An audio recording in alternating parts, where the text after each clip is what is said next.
First of all, I want to say that this list took a long time for me to make due to how complex the task of ranking the absolute best fighters of each weight class is. For example, if you think a champion is better than other or vice versa, leave your reason why in the comments. Now let's move on to the juicy part. In the last position, I've got Joshua Van. Yes, he represents the speed and volume striking of the flyweight division, with the style built on movement and constant engagement. His pace and activity make him difficult to deal with, especially for opponents who cannot match his output. In fights where opponents try to slow him down, he often responds by increasing his volume rather than backing off, which disrupts their timing, like in the Brandon Royval fight, in which Ven did not back down and ended up dropping him in the last minute of round 3. This ability to overwhelm through activity is how he deals with danger, forcing opponents into defensive reactions instead of offensive ones. He ranks in this position because his division is highly competitive, but he is still early in his championship run. He took the belt from former flyweight champion Alexandra Pantoja due to a broken elbow while falling only 1 minute into the fight, thus making the former champion unable to continue fighting. While his performances show promise, he has not yet consistently faced the most dangerous, experienced challengers over multiple rounds and has been caught before by solid yet not championship level contenders like Charles Johnson. The second one to make this list is Tom Aspinall. He is one of the most dangerous heavyweights in the division, combining speed, power, and grappling in a way that is rare for his weight class. You could argue he should be much higher on this list, especially when you look at how dominant and fast his finishes have been compared to other heavyweights. But the reason he stays lower is because a lot of that dominance is influenced by the heavyweight division itself. Heavyweight fights often end early due to power and slower pacing, which can make explosive fighters look even more effective. His ability to finish fights early makes him a constant threat, and his skill set is clearly championship level.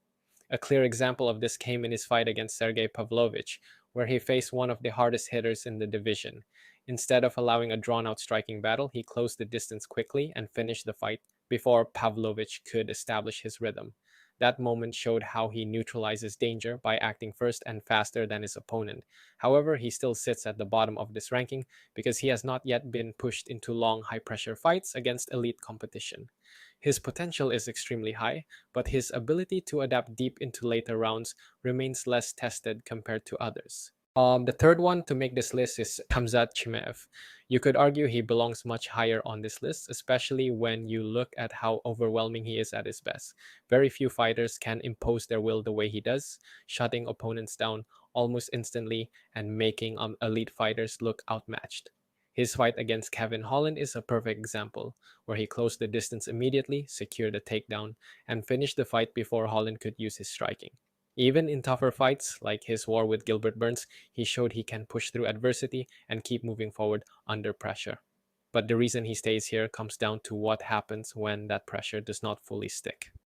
In his 5 round fight against Dricus du Plessis, there were clear moments where he could not maintain the same level of control, especially as the fight went deeper. By the 5th round, the pace had shifted and the fight looked far more competitive than his early dominance would suggest.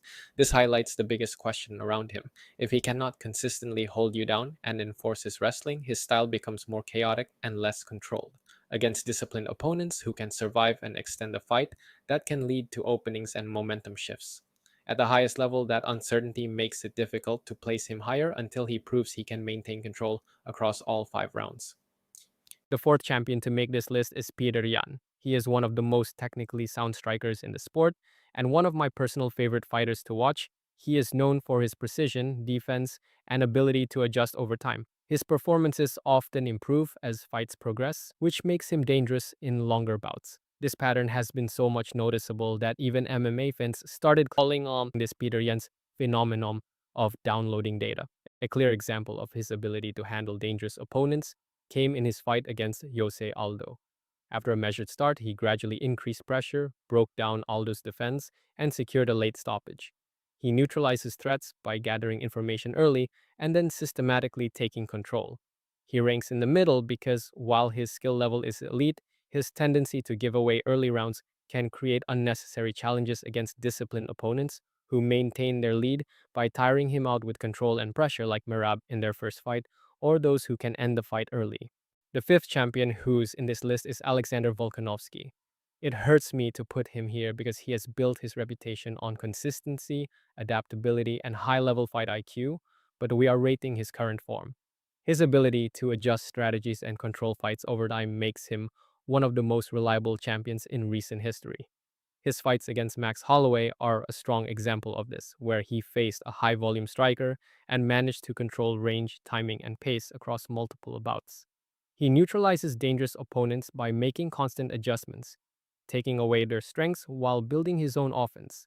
Some of his less good habits come on by getting caught by power punchers due to his habit of leaving his head high while retreating mid exchanges, making him get dropped a lot, which doesn't help considering how old he is becoming for the division, who still ranks near the top because of his experience and proven success against multiple elite fighters, even when facing different styles.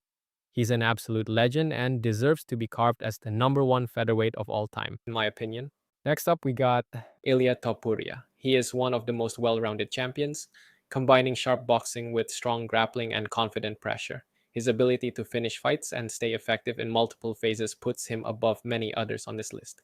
One of his only known weaknesses come from something he can change is his vulnerability to the head kick, which is linked given his height and usage of lateral head movement, but we also haven't seen him be hit with one in 3 years. A defining example was his fight against Alexander Volkanovski, where he faced one of the most experienced and strategic fighters in the sport. Instead of being overwhelmed, he stayed composed and capitalized on his opportunities with precise striking.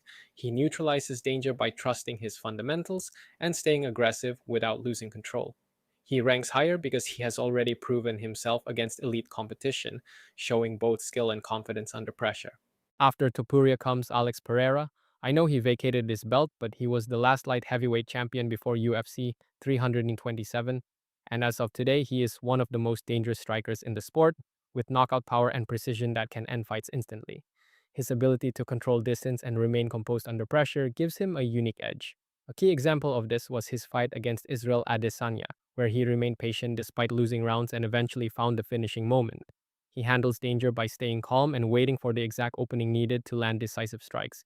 He ranks this high because he has defeated top level opponents across divisions, proving that his skill set can overcome different challenges, whether it's a striking matchup or a grappling one. In last place, I rank Islam Makhachev. He stands at the top of this ranking because of how complete and reliable his system is at the highest level. His grappling control and fight management allow him to dominate opponents while minimizing risk. A clear example of this came in his fight against Charles Oliveira, where he faced one of the most dangerous submission artists in the sport. Instead of avoiding grappling exchanges, he engaged confidently, controlled positions, and secured a finish. He also showed his adaptability in his fight against Alexander Volkanovski, where he handled a fast paced and strategic opponent over multiple rounds. He neutralizes danger by controlling where the fight takes place and limiting his opponent's options. What separates him is not just his skill, but his consistency and ability to execute his game plan against elite competition. This was the video. If you enjoyed it, subscribe to the channel and like the video. It will be helping me out a lot. Peace.